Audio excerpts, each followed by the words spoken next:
The sound of crystal glasses clinking echoed across the ballroom as my father raised his champagne flute and smiled at 200 guests like he was about to announce something generous, something proud, and then he said, "Claire has agreed to give her penthouse to Olivia and Daniel as a wedding gift."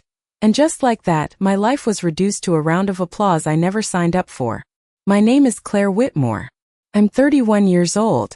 And 3 weeks ago, at my sister's wedding in a hotel overlooking the Hudson, my parents tried to give away the one thing I built entirely on my own. The room erupted in cheers, the kind of polished, polite celebration that comes from people who assume everything has already been decided. I felt every pair of eyes turn toward me, waiting for me to smile, to nod, to play my part. Olivia stepped closer, her hand already reaching for mine, her smile wide and glowing under the soft gold lights. "Thank you," she whispered, just loud enough for the people around us to hear, like I'd already said yes. But I hadn't. I hadn't even known this was happening. I remember the exact details because my brain latched onto anything that felt real in that moment. The weight of the champagne glass in my hand, the tightness of my dress at my ribs, the way the band paused for half a second before picking the music back up like nothing had happened. My penthouse wasn't just an apartment. It was 27 floors above the city, floor-to-ceiling windows facing west, the kind of place you only get after years of saying yes to things that break you a little at a time. Late nights, missed holidays, deals that fell apart at the last minute. It was the first thing in my life that no one in my family could take credit for. And yet, here we were. My father lowered his glass and looked at me with that same expression he used when I was a kid, and he'd already decided what I was going to do before I opened my mouth. "Claire," he said, his voice calm, expectant, like he was giving me the opportunity to confirm what he'd already announced. My mother stood beside him, her hand resting lightly on Olivia's arm, her smile fixed but her eyes sharp, warning me without saying a word. "Don't make a scene. Not today. Not here." Around us, guests leaned in slightly, pretending not to listen while catching every word. Daniel, my sister's new husband, nodded like this was a business transaction already approved. I realized then what they had done. They hadn't asked me privately. They hadn't even hinted strongly enough for me to prepare. They waited until I was surrounded, until saying no would make me the villain in a room full of witnesses. It wasn't a request. It was a setup. Olivia squeezed my hand tighter. "It's just for a while," she murmured, still smiling for the crowd. "You have other places. This means more to us." That was always the language in our family. More to us, less to you. I opened my mouth but nothing came out at first. Not because I didn't know what to say, but because I suddenly understood that whatever I said next would change everything.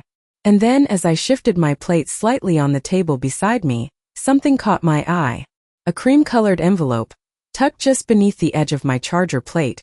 My name written across the front in a handwriting I hadn't seen in months. Eleanor Whitmore. My grandmother. My fingers froze for half a second before I slid the envelope out just enough to confirm it was real. She hadn't been at the ceremony.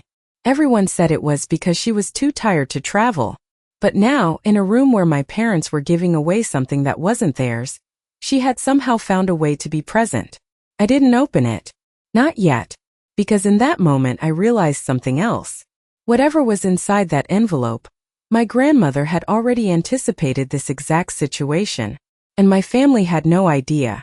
I did not answer my father right away because the moment I did, the room would lock into whatever version of me they needed, the generous sister or the selfish one, and there would be no undoing it. So instead I forced a small smile, the kind that looks convincing from a distance, and slowly set my champagne glass down on the linen-covered table beside me while my other hand slid over the envelope again just to feel it, to remind myself it was real, that I was not completely alone in this room. And that mattered. More than anyone there understood. My father took my silence as agreement, of course he did. He always had, and he lifted his glass again, signaling the band to resume as if the decision had already been finalized, as if I had just publicly confirmed everything he said without actually saying a word. And the guests followed his lead, conversations restarting in soft waves around us, laughter filling the gaps, but I could still feel the attention lingering, people glancing over, waiting for confirmation, waiting for a reaction. They could talk about later on the drive home. Olivia leaned in closer, her perfume light and expensive, something floral with a sharp edge, And she kept smiling even as her voice dropped just enough to lose the warmth. "Do not do this here," she whispered, her fingers tightening around my wrist, not hard enough to draw attention, just enough to remind me where I stood in her world. "We will talk about details later. Just go along with it." Details. Like my home was a scheduling issue. Like my life could be rearranged to fit her timeline. I nodded slightly, not because I agreed, but because I understood the game she was playing. This was not about asking. This was about securing a public commitment first, then negotiating in private where I would be outnumbered and outmaneuvered. My mother stepped in smoothly, linking her arm through Olivia's as if to celebrate the moment. "You have always been so practical, Claire," she said, her tone light, conversational, but her eyes flicking to mine with that same warning I had seen my entire life. "You understand what family needs." What family needs? I had heard that phrase so many times it had lost all meaning except one. It never included me. I felt something shift in my chest then, not anger, not yet, something colder, something clearer, like a line finally coming into focus after years of being blurred. I picked up the envelope fully this time, turning it over so the flap faced me, tracing the edge with my thumb without opening it. My grandmother's handwriting was steady, deliberate, the kind that did not leave room for misinterpretation. She had always written like that, like every word mattered, like nothing was accidental. I remembered the last time I saw her, sitting in her sunroom with the late afternoon light coming through the tall windows, her hands wrapped around a porcelain teacup, her eyes studying me in that quiet way she had when she was thinking 3 steps ahead of everyone else. "There will come a moment," she had said, not looking at me directly, "when they will assume you will give in because you always have before." I had laughed it off then, told her things were different now, that I had my own place, my own life, that no one could take that from me anymore. She had not argued. She had just nodded once, slowly, like she already knew how wrong I was. Back in the ballroom, the music swelled again, strings and piano blending into something soft and celebratory, completely disconnected from the quiet war unfolding at our table. My father placed a hand on my shoulder, firm, familiar, guiding me slightly forward toward the center of the room where Olivia and Daniel were greeting guests. "We will finalize everything next week," he said under his breath, his tone shifting just enough that only I could hear the certainty in it. Not a question. Not even a suggestion. A decision. I looked at him then, really looked, and for the first time I did not see authority. I saw assumption. I saw a man who believed the outcome was already secured because it always had been. And that was when I realized something else. They were not just counting on me to say yes. They were counting on me to stay the same version of myself they had always known. The one who would bend to keep the peace. The one who would sacrifice quietly so no one else had to feel uncomfortable. My fingers tightened slightly around the envelope as I stepped forward with them, the weight of it grounding me in a way nothing else in that room could. I still had not opened it. I did not need to. Not yet.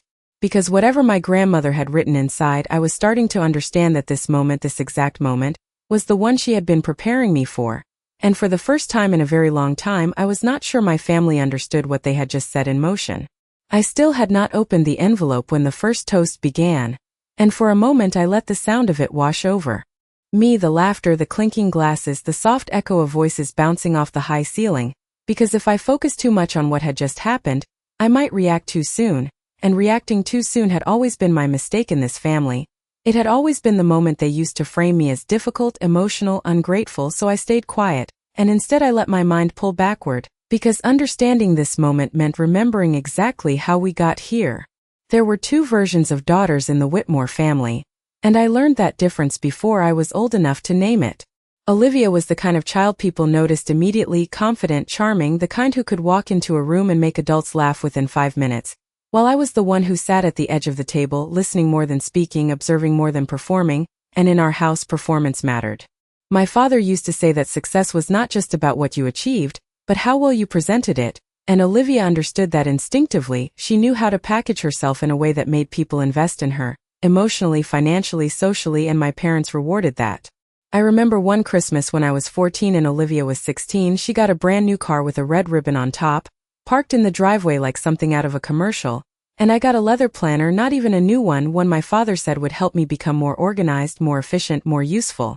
"You will appreciate it more," my mother had told me when I hesitated, like disappointment was something I needed to grow out of. That was the language in our house.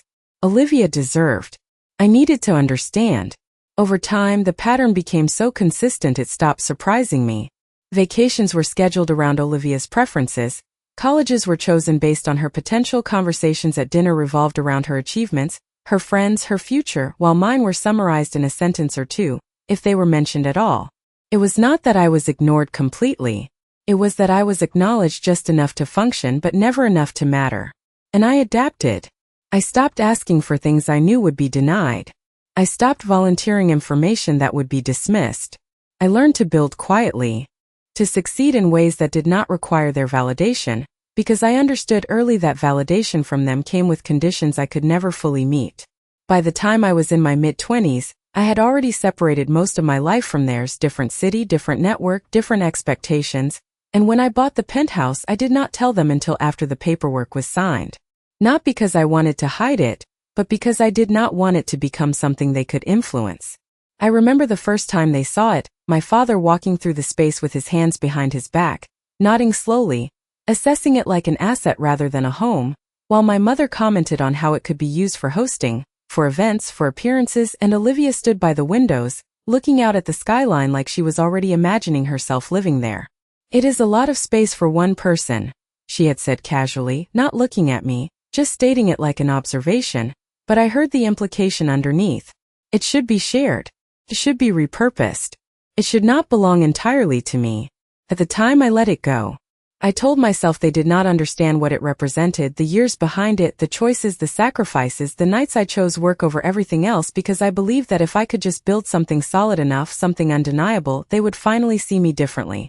But standing in that ballroom, watching my father speak for me like my life was still something he could assign, I realized that nothing I built had changed the role they had decided for me. To them, I was still the one who could be adjusted, reallocated, reshaped to support whatever narrative made the most sense for Olivia. The envelope in my hand felt heavier then, not physically, but in what it represented, because for the first time, I was starting to understand that my grandmother had never been trying to protect what I owned. She had been preparing me to protect something else entirely. And I did not realize then how much that difference was about to matter. The first time I realized exactly how far my parents were willing to go for Olivia was not at a wedding or a party or anything public, it was something much smaller, something quiet enough that no one else would have noticed if they were not paying attention, but it stayed with me because it showed me the rules I was expected to live by. I was 23, just out of graduate school, working my first real job, making just enough to cover rent and student loans, when I found a small investment opportunity through a colleague, nothing huge, but enough that if it worked it could change the direction of my career.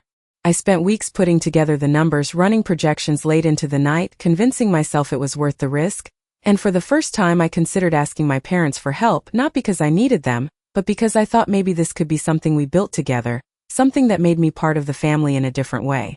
I still remember sitting at their kitchen table, the same polished wood surface where so many decisions had been made without me, explaining everything step by step while my father listened with his usual expression, neutral, calculating, like he was evaluating a proposal instead of his own daughter. When I finished, there was a moment of silence, and then he nodded once and said, "It is not a bad idea," which in our house was the closest thing to encouragement I had ever received. For a brief second I thought this might be different. But then he leaned back in his chair and added, "We will need to prioritize Olivia's situation first." At the time, Olivia was between jobs, something about wanting to explore new opportunities, which in practice meant she was spending more money than she was earning while my parents covered the gap without question. I remember asking carefully what that had to do with my investment, and my mother answered instead of him, her tone soft but final. "Family resources go where they are most needed," she said. Like it was a principle everyone should understand without explanation. What she meant was simple. Olivia's wants counted as needs. Mine did not. I nodded because that was what I always did, and told them I understood even though I did not really, not in a way that made it feel fair. I left that house that night knowing I would have to find another way, and I did. I took on extra projects, worked weekends, cut back on everything that was not essential, and 6 months later I made the investment on my own. It was not easy and it was not guaranteed, but it worked, and that one decision became the foundation for everything that came after, including the penthouse they were now trying to give away. What I did not realize then was that my parents had already rewritten that story in their own minds. When things started going well for me, when my income stabilized, when I moved into a better place, they did not see it as something I built independently. They saw it as an extension of the family, something that existed within their influence whether they had contributed to it or not. I noticed it in small comments at first, my father referring to my work as our success, my mother mentioning my apartment as something that could be useful for the family, Olivia joking about hosting events there as if it was already a shared space. None of it was direct enough to challenge without sounding defensive, but together it formed a pattern I could not ignore. And now, standing in that ballroom, watching them present my penthouse as a wedding gift without my consent, I realized this was not sudden. It was the natural next step in something they had been building for years. They had never seen what was mine as fully mine. They had just been waiting for the right moment to act on it. And what they did not understand, what they had never taken the time to understand, was that I was not the same person who sat at that kitchen table asking for permission anymore. The envelope in my hand pressed against my palm, a quiet reminder that for once, someone in this family had seen exactly where this was going long before I did, and had decided to prepare for it in a way none of them would be able to control. By the time the main course was served, the room had fully settled into the version of reality my parents created, one where my penthouse had already been handed over like a wrapped gift with a ribbon on top, and the more I watched people smile at Olivia and Daniel, congratulating them not just on the marriage but on their beautiful new place, the more I realized how quickly a lie becomes truth when enough people repeat it. I stayed seated, my posture straight, my expression controlled, because I had learned long ago that showing emotion in this family only gave them something to use against me later. Across the table, Olivia laughed softly at something Daniel said, her hand resting lightly on his arm, playing the role perfectly, the glowing bride, the one everyone wanted to celebrate, and I could already see how this story would be told in the weeks ahead. Claire generously gave her penthouse to her sister. Claire finally did something selfless. Claire proved she cares about family. None of it would be true, but that had never stopped them before. I picked up my water glass instead of the champagne this time, letting the cool weight ground me as I listened to the conversations around me. It is such a stunning space, one of Daniel's relatives said, leaning toward my mother. They are so lucky. My mother smiled in that polished, effortless way she had perfected over decades. We are very proud of both our daughters, she replied, her voice smooth, balanced, practiced. Both. The word hung there like decoration, something meant to look equal without actually being equal. I felt the envelope shift slightly in my hand as I adjusted my grip, and for a brief second I considered opening it right there under the table, just enough to read a line, to understand what my grandmother had left for me, but something stopped me. Not fear. Timing. My grandmother never did anything without intention, and if she had placed this envelope here at this exact moment, then opening it too early might mean missing something I was supposed to see first. I glanced up again just as Olivia's eyes met mine across the table, and for a split second her smile faltered, not completely, just enough for me to see what was underneath it.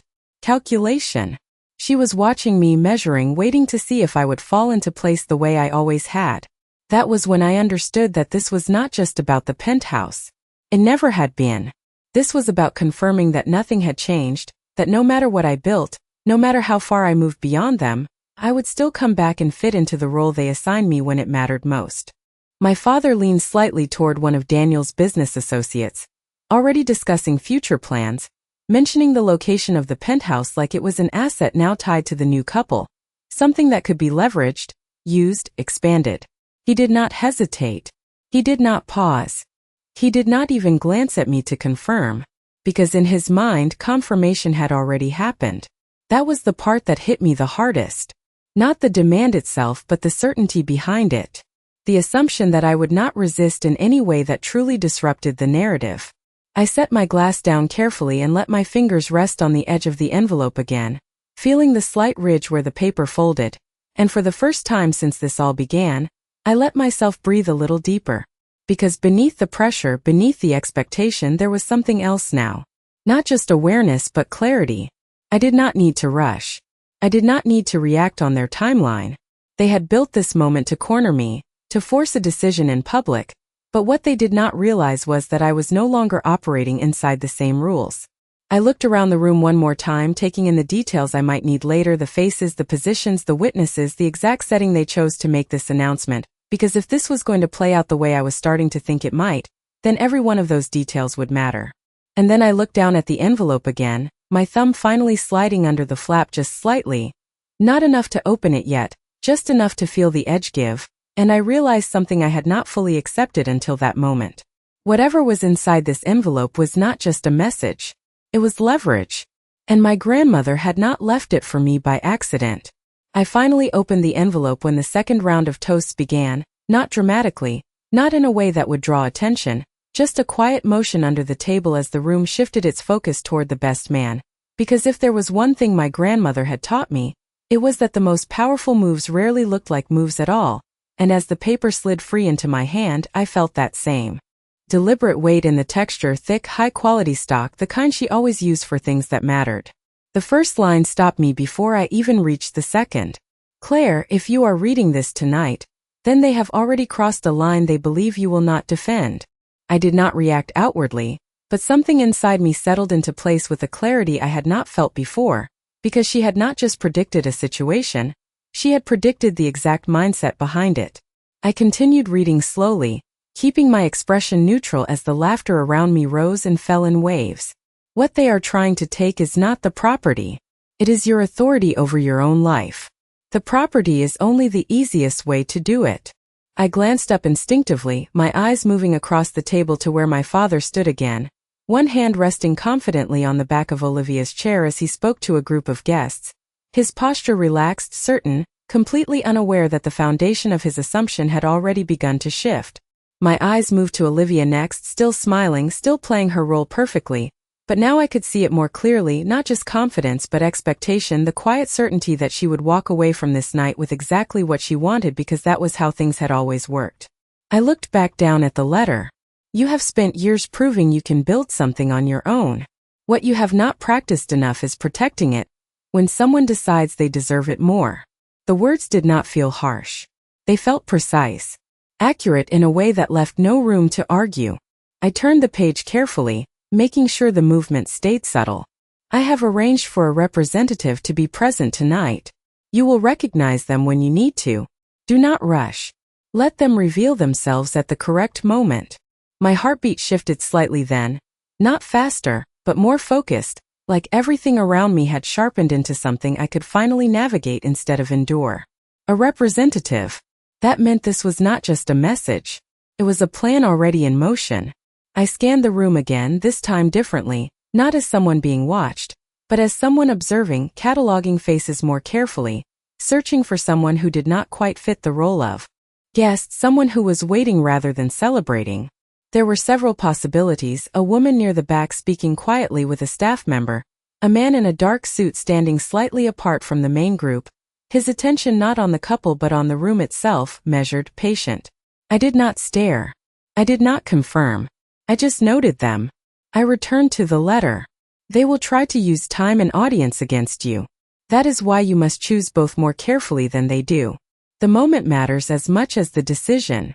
I exhaled slowly, folding the letter back just enough to keep it hidden from view, but not fully closing it. My grandmother had not told me exactly what to do. She had done something more powerful. She had shown me how to see the situation for what it actually was. Not a request. Not even a family conflict. A controlled attempt to take something under the pressure of public expectation. And if that was true, then the response could not be reactive. It had to be deliberate. I placed the letter back into the envelope but kept it in my hand, my fingers resting along the edge like I was holding onto a quiet anchor. Across the room, my father laughed at something someone said, his confidence untouched, his certainty intact, and for the first time, I realized that certainty was the weakest part of his position, because it depended entirely on me behaving the way I always had. I leaned back slightly in my chair, letting the moment stretch just a little longer, letting them believe everything was proceeding exactly as planned, and as the music shifted again and the next round of applause began, I understood something I had not fully grasped until now. I was not the one trapped in this situation. They were. They just did not know it yet. I did not move right away after reading the letter because for the first time that night, I was not reacting to them, I was thinking ahead of them, and that alone felt unfamiliar enough that I needed a second to let it settle, to make sure I did not slip back into the version of myself they expected, the one who would respond quickly, emotionally, predictably, so they could manage the outcome before I even understood what was happening. Instead, I let the room continue without me for a moment, the music swelling again as the band transitioned into something softer, the kind of song meant to signal that the formal part of the evening was easing into celebration, into dancing, into movement, and that shift mattered more than it seemed, because attention was starting to loosen, conversations were breaking into smaller groups, people were standing, moving, repositioning themselves across the ballroom, and just like my grandmother had written, timing mattered. I watched as my father stepped away from the table, drawn into another conversation, his posture still confident, his voice steady, his certainty intact, and my mother followed shortly after, drifting toward a cluster of guests near the bar, leaving Olivia and Daniel momentarily alone at the center of the room, surrounded but not anchored. Olivia caught my eye again as she adjusted the strap of her dress, her expression softening into something that almost looked like reassurance, but I could see the calculation underneath it more clearly now.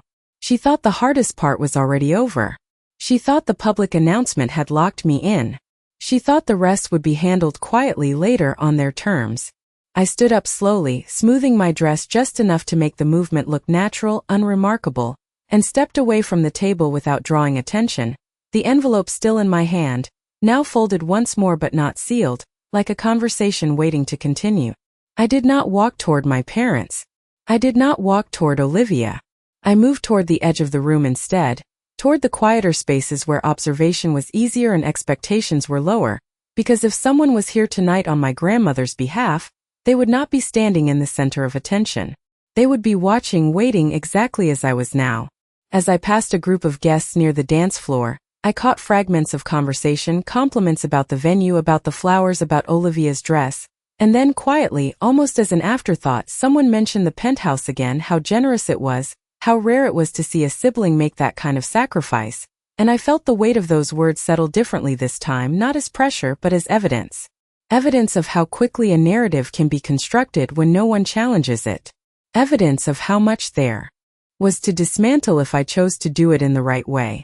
I slowed slightly near the back of the room, my eyes scanning without lingering, until I saw him again, the man in the dark suit I had noticed earlier, standing near one of the tall windows that overlooked the river, his posture relaxed but his attention sharp, not engaged in conversation, not distracted by the music, just observing, like someone who was not here to celebrate but to witness. Our eyes did not meet directly, not at first, but there was a subtle shift in his stance when I stepped into that space, just enough to confirm what I had already begun to suspect. He was not waiting for Olivia. He was not waiting for my parents. He was waiting for me. I did not approach him immediately. I let a few seconds pass, enough to confirm that he would not come to me first, that whatever role he played here, it was not to intervene on his own, it was to respond when I decided it was time. That mattered. It meant the control of this moment had not been taken from me. It had been handed back, quietly, deliberately, in a way no one else in this room had even noticed. I took one more breath, steadying myself, not because I was unsure, but because I was about to step into a version of myself they had never seen before, one that did not ask, did not explain, did not negotiate from a place of needing their approval.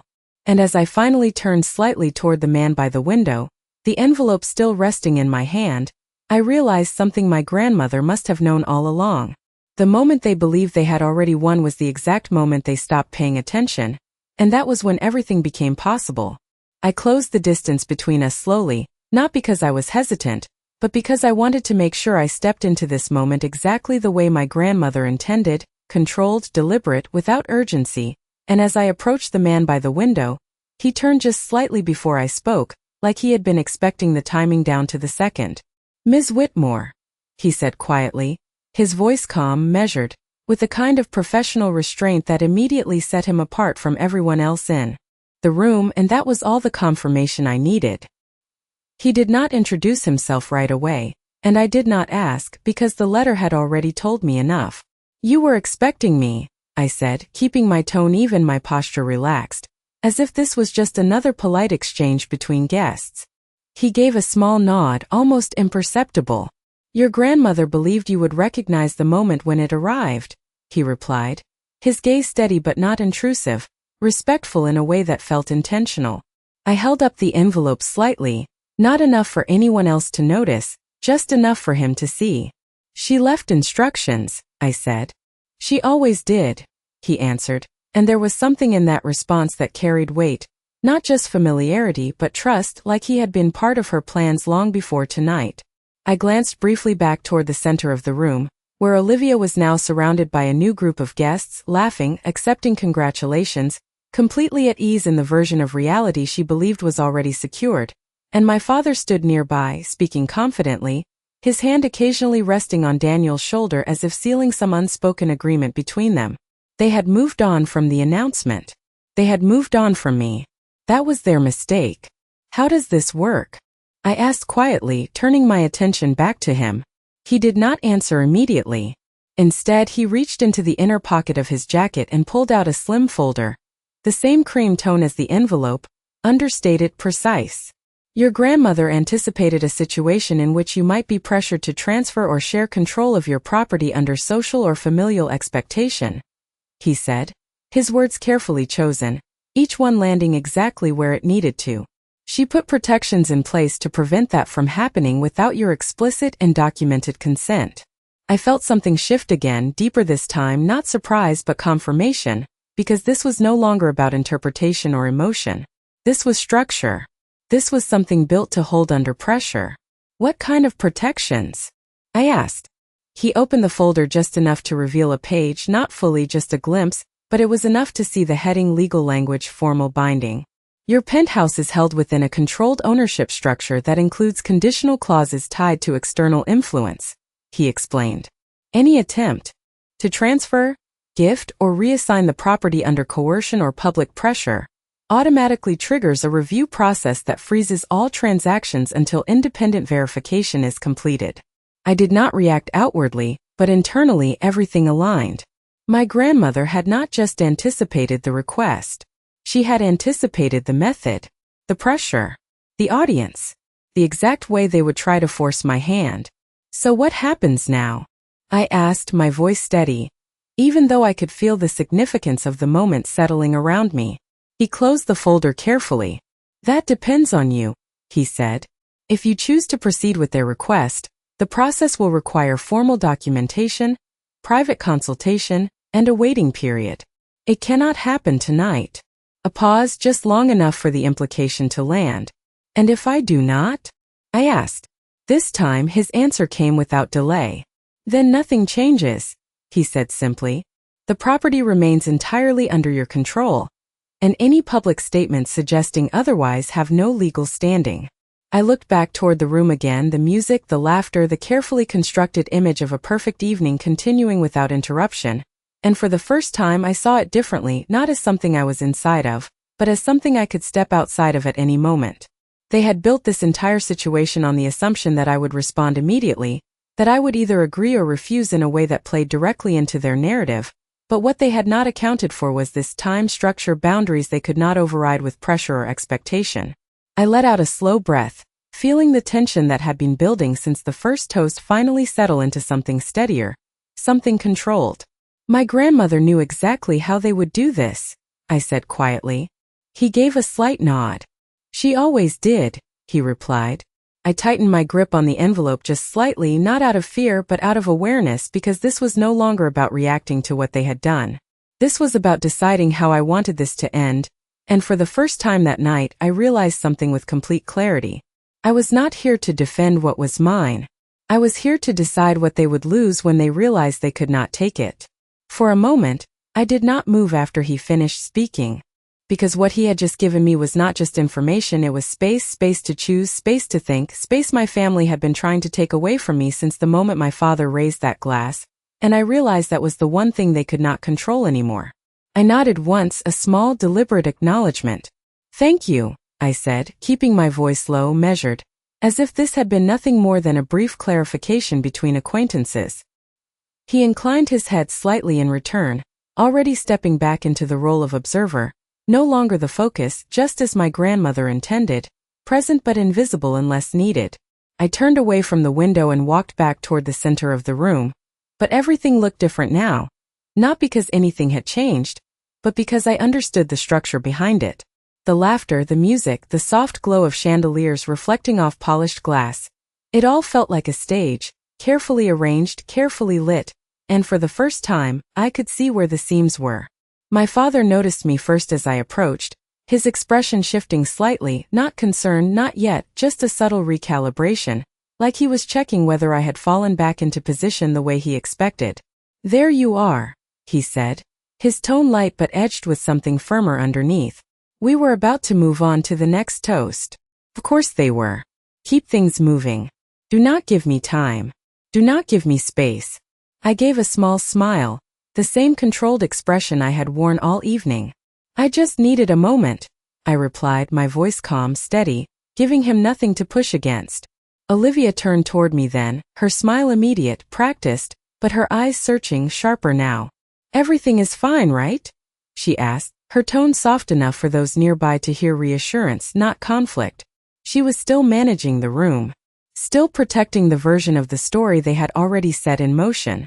I held her gaze for a second longer than usual, just enough to let her feel that something was different, without giving away what. "Yes," I said simply. "Everything is very clear." That word seemed to land differently than the others. Clear. Not agreeable. Not confirmed. Just clear. My mother stepped closer, her hand brushing lightly against my arm. A gesture that looked affectionate from the outside but carried pressure underneath. "We will discuss the details later," she said quietly, her smile never breaking as she spoke. "There is no need to get into anything tonight." I almost smiled at that, because now I understood exactly what she was trying to protect. Not the moment. Not the celebration. The narrative. If details came out, if structure replaced assumption, everything they had built in the last 30 minutes would start to unravel. "You are right," I said, nodding slightly. "There is no need to rush anything." My father studied me for a brief second, his eyes narrowing just slightly, like he was trying to identify what had shifted, but he could not find it, not yet, because I had not given him anything concrete to push against. That was the part they did not understand. They were waiting for resistance. They were prepared for refusal. They were even prepared for emotion. But they were not prepared for control. The bandleader tapped the microphone again, signaling the next part of the evening, another toast, another structured moment designed to keep everything moving forward, and my father gestured lightly toward the front, inviting attention back to the stage. People turned, glasses lifted, conversation softened into anticipation, and just like that, the room reset itself again, ready to continue the version of the night they believed they were still in control of. I stepped slightly to the side, positioning myself just outside the main cluster of attention, not retreating, just shifting, giving myself a clear line of sight to the entire room, to my father, to Olivia, to the guests who had already accepted the story as truth.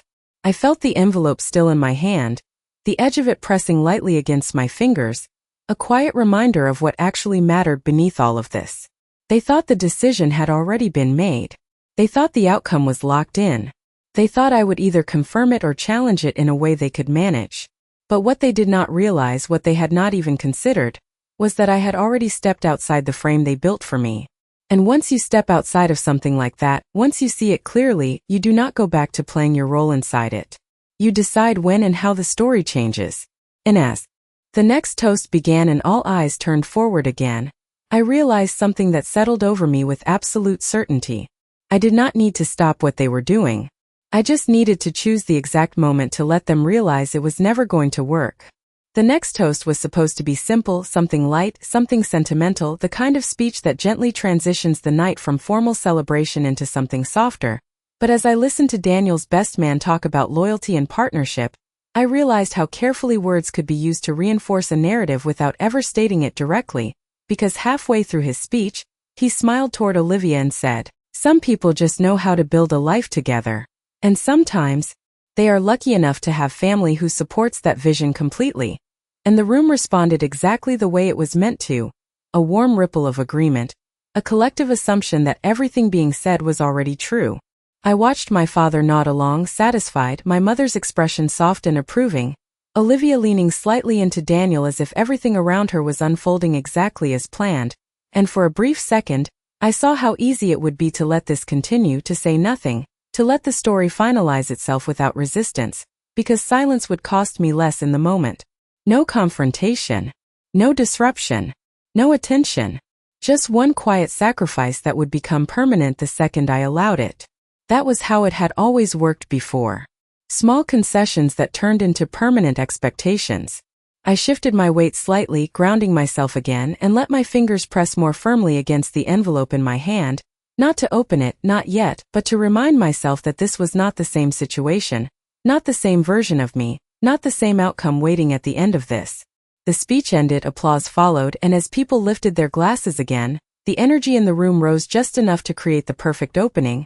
A moment when attention resets, when people look around instead of forward, when movement becomes natural instead of noticeable. And I knew this was one of those moments my grandmother had been talking about. I stepped forward, not toward the center, but just enough to be visible within it, enough that my presence registered without interrupting the flow, and that alone was enough to draw my father's attention back to me. His eyes met mine, searching again, more focused this time, like he was starting to sense something he could not quite define. Olivia noticed it too, her smile tightening just slightly at the edges, her posture shifting as she adjusted her grip on Daniel's arm, anchoring herself in the center of the room as if to hold the moment in place. "Claire," my father said, his voice low but firm as I moved closer, "we will finalize everything after the reception. There is no need to complicate things tonight." Complicate. That word almost made me laugh, not out loud but internally, because what he meant was simple. Do not disrupt the version of reality we have already established. Do not introduce anything we cannot control. I stopped just short of the center, positioning myself where I could be seen clearly by those nearby without drawing the entire room yet, and I gave him a small, composed smile. "I agree," I said, my tone even calm, almost cooperative. "There is no reason to complicate anything." My mother relaxed slightly at that, her shoulders easing, her expression softening again, and Olivia let out the smallest breath, barely noticeable unless you were watching closely, which I was. They thought I was aligning. They thought I was stepping back into place. That was the moment I understood just how much they were relying on patterns, not reality. "But clarity matters," I added quietly, just enough for them to hear, not yet for the room, just for them. My father's expression shifted again, sharper this time, more alert. "What do you mean?" he asked, his tone controlled but edged with caution now. I held his gaze steady, not confrontational, not emotional, just certain. "I mean that what was said earlier should match what actually exists," I replied. Simple. Direct. Impossible to dismiss without engaging. My mother's fingers tightened slightly against her clutch, her eyes flicking between us, calculating, adjusting, trying to anticipate where this was going before it fully arrived. Olivia's smile did not disappear, but it no longer reached her eyes. "Claire," she said softly, almost pleading now, though the word was wrapped in politeness, "we can talk about this privately." Of course she wanted that. Private meant controllable. Private meant manageable. Private meant no witnesses. I shook my head. Just slightly, still calm, still composed. "There is nothing to discuss privately," I said, my voice steady enough that it carried just a little further this time, brushing the edges of nearby conversations, not loud but noticeable. Just enough. I could feel the shift begin, subtle but real, a few heads turning, a few conversations pausing, the first signs that the narrative was no longer contained. And in that exact moment, I realized something my grandmother must have known from the start. The hardest part was never saying no. It was choosing to say it where it could not be rewritten later. I saw the exact moment the room began to shift because it did not happen all at once, it happened in layers, a pause here, a glance there, the subtle quieting of conversations as people sensed something was no longer aligned with the smooth, predictable rhythm of the evening, and my father noticed it too, of course he did. His entire life had been built on controlling rooms like this, managing perception, guiding attention, and now, for the first time, he was not the one directing it. "Claire," he said again, this time with more weight behind my name, a quiet warning wrapped in composure. "This is not the time." Not the time. That was always the phrase. There was never a right time to challenge them, only times when it was more or less inconvenient for them to be questioned. I held his gaze steadily, not raising my voice, not escalating, just refusing to step back. "It is exactly the time," I said, my tone calm enough that it did not sound like defiance, but clear enough that it could not be ignored. A few more heads turned now, drawn not by volume but by tension, the kind that carries through a room even when no one is speaking loudly. Olivia shifted beside me, her posture tightening slightly as she leaned closer, her voice low and urgent now. "Please do not do this," she said, her smile still in place for anyone watching, but her eyes sharp, almost pleading. "We can fix this later. You are making this harder than it needs to be." Harder. I almost repeated the word back to her because what she meant was simple. "You are making it harder for us to take what we want without consequences." I shook my head. Just slightly, keeping my expression composed. "No," I said quietly. "I am making it accurate." That word landed differently. I saw it in the way my mother's expression flickered, the way her eyes narrowed just enough to signal concern rather than control. Accuracy meant details. Details meant exposure. And exposure was the one thing they had not prepared for. My father stepped closer now, positioning himself just enough between me and the growing circle of attention, trying to contain the moment without making it obvious he was doing so. "There is nothing inaccurate about what was said," he replied, his voice firm but still measured, careful not to let it carry too far. "You agreed to support your sister." There it was. The rewriting. The quiet shift from assumption to claim. I felt something settle in me then, not anger, not frustration, just clarity, because this was exactly the line my grandmother had warned me about, the moment where silence would become consent if I allowed it. "I did not agree to that," I said, my voice still even, but now just loud enough that the people closest to us could hear clearly. No hesitation. No softening. Just fact. The effect was immediate. Not dramatic, not explosive, but undeniable. The small circle around us stilled, conversations cutting off mid-sentence, attention narrowing into something focused, something aware.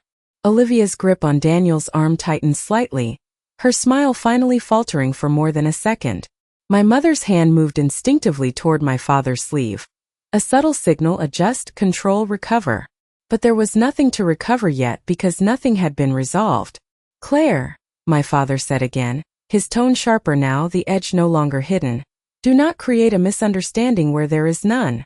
I met his gaze without looking away. "I am not creating anything," I replied.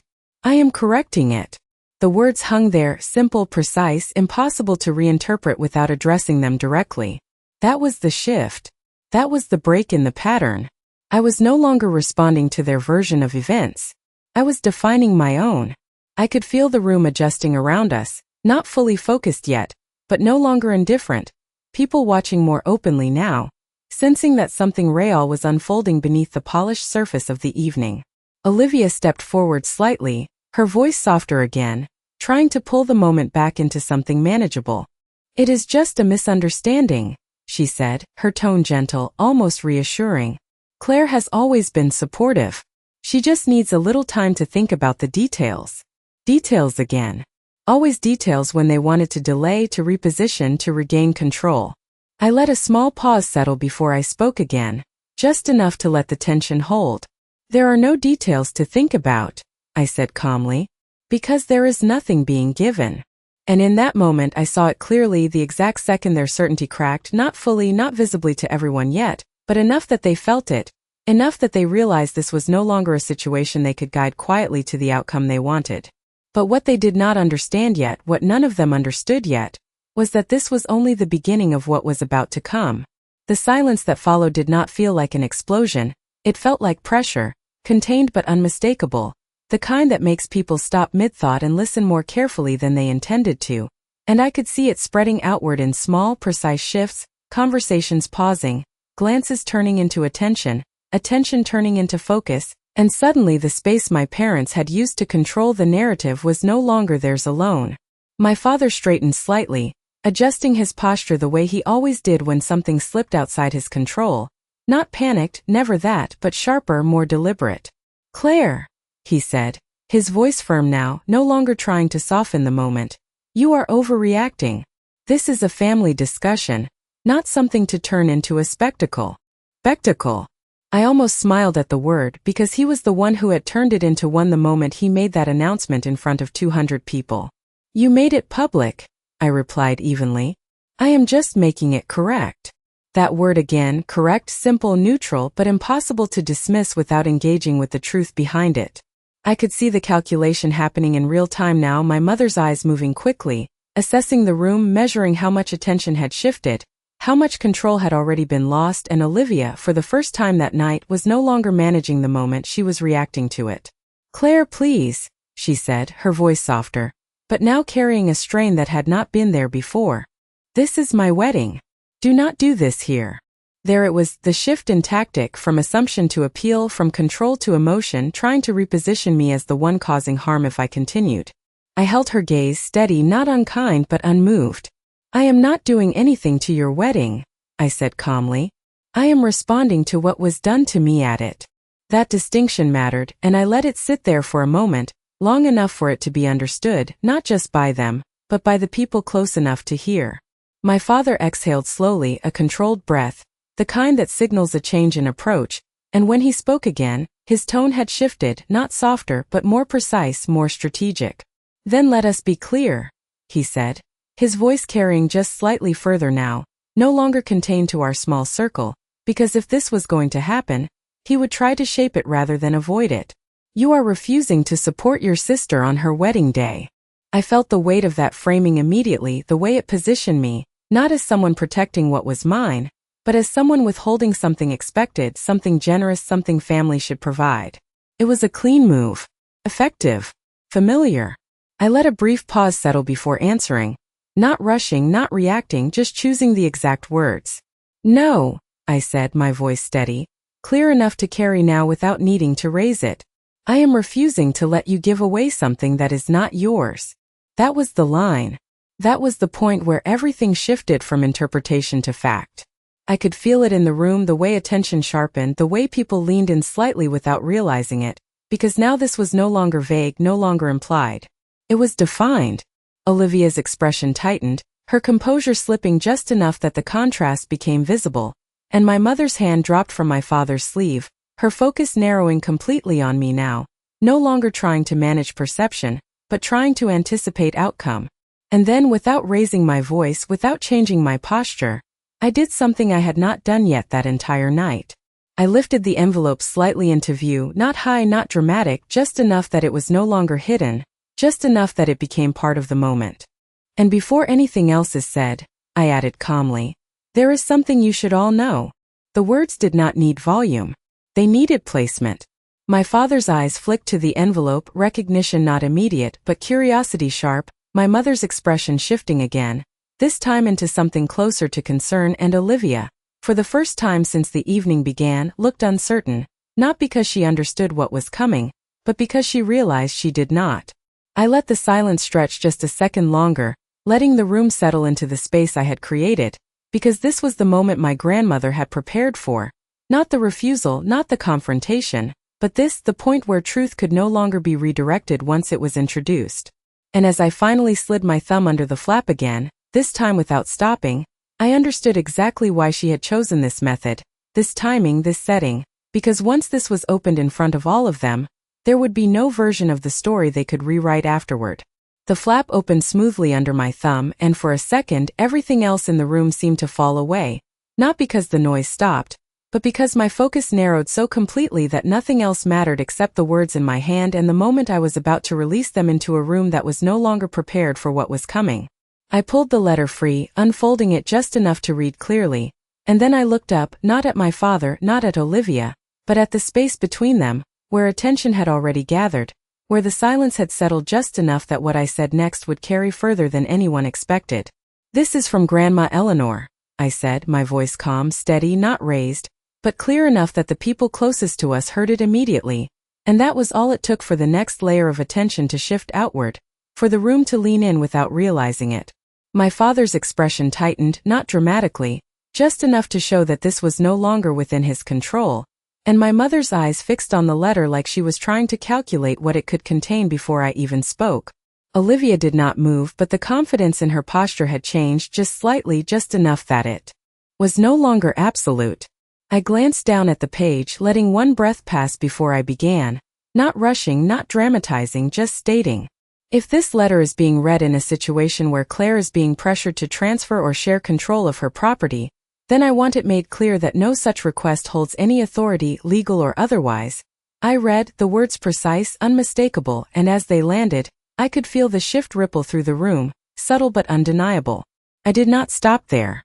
The penthouse is secured under a protected ownership structure that cannot be altered, transferred, or reassigned without a formal process that includes independent legal review and explicit consent, given privately and without external pressure.